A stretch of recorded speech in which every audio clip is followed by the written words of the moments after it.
to Rams by 4, or are you going to stick with 7? No, I'm going to stick with 7. Okay, well, Candy's What is this, Price is Right? I'm just telling him Candy's Justine, been eliminated. he made his pick. It's a good okay, pick. and he's now officially the first person eliminated from Super 6 this week, because we all know it's going to be Rams by 4. Okay, we'll see what happens. I'm on your corner. There you go. Shockingly. Don't even really get it. No.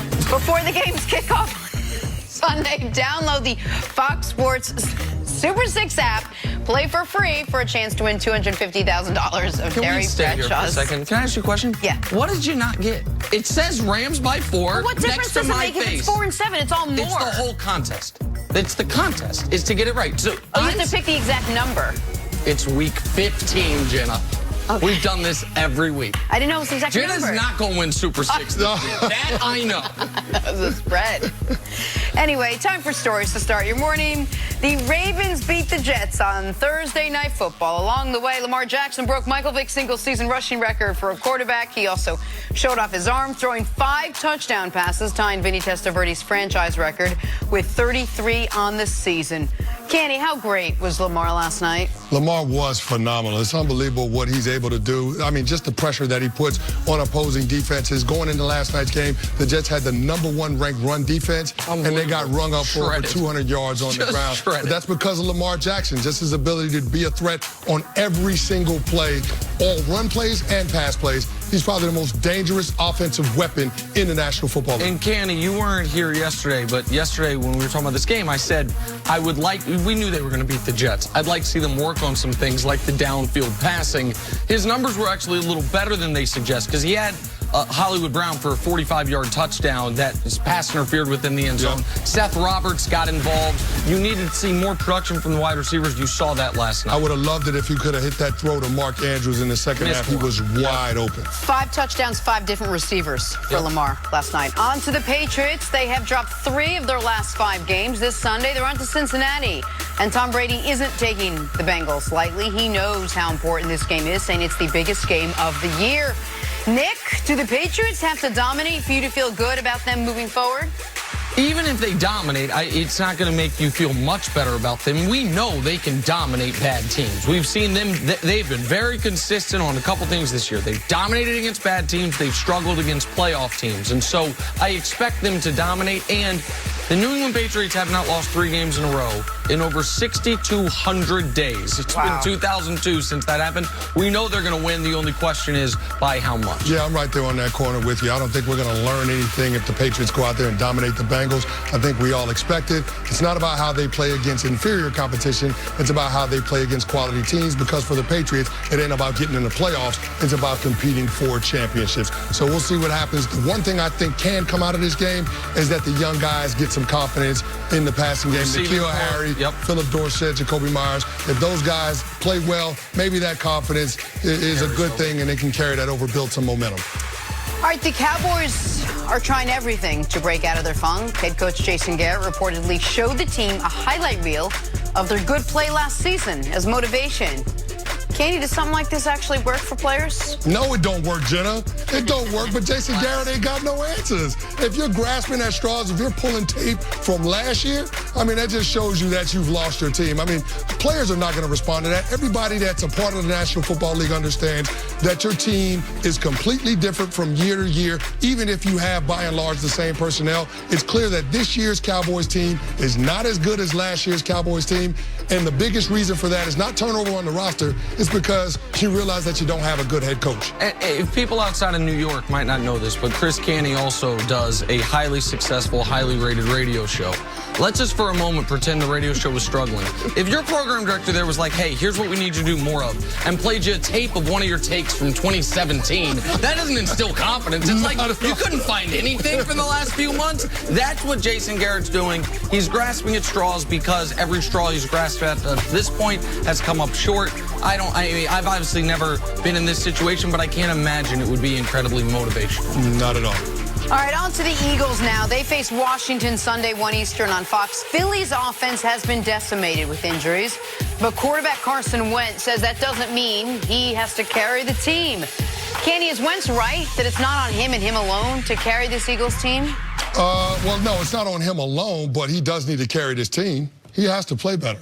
Carson Wentz needs to be better. It's been a long time since Carson Wentz had a game where he had a passer rating north of 100. You got to go back to week 8 up on the road in Buffalo. Now, that was a really good Bills defense. And so, yeah, Carson Wentz played like a guy that you spent the 2nd overall draft pick in years back for, the guy that you also paid $34 million a year on a contract extension. So, yeah, Carson Wentz, because they're shorthanded on the offensive side of the ball, has to make everybody around him better.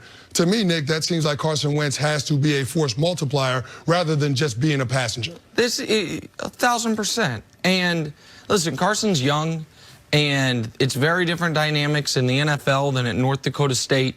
And it's very different dynamics when you are the hunted instead of the hunter, as the Eagles have been the last couple of years.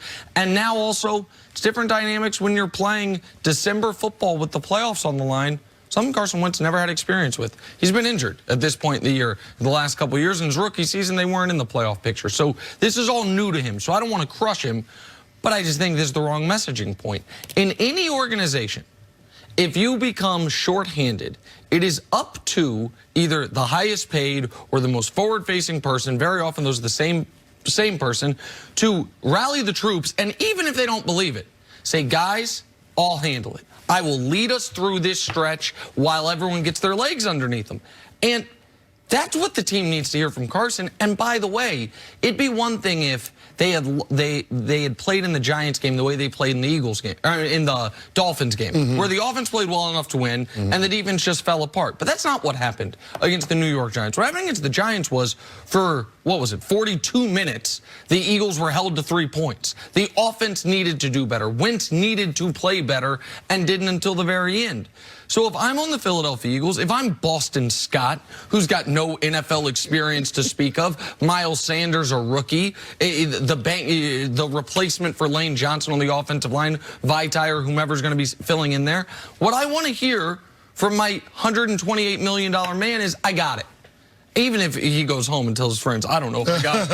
I am nervous. I don't know what's going on. You want to exude that level of confidence, but Doug Peterson and Carson Wentz don't right now seem super comfortable in their situations and don't seem to know what motivational buttons to push. No, you're absolutely right. And this brings into question Carson Wentz's ability to be a leader in that locker room. And we've heard grumblings the last couple of years about Carson Wentz and whether or not the team would be better off having Nick Foles as their starting quarterback. Now, it hasn't gone well for Nick Foles down in Jacksonville, but it was clear while Foles was with the Eagles, the offensive players responded differently with him under center as opposed to Carson Wentz. So for me, this is an opportunity for Carson to answer a lot of questions, not only to people outside of that building, but also for some of the guys in his locker room, because guess what? They still have a chance to be able to win the NFC East. All they have to do is win their next 3 games. I mean, if you told them that they would have the start to the season that they've had and still be in this position going into week 15,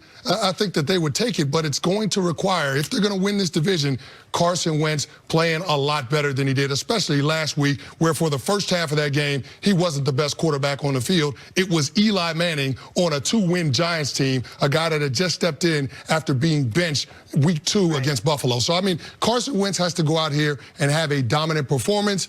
I think that goes a long ways into not only making people outside of the building feel like he's capable, but making his own teammates feel like he can lead them into the playoffs. And who have we been talking about all morning? Lamar Jackson. He's not a guy that's going to get up there and scream at the troops and get them all rallied and fired up.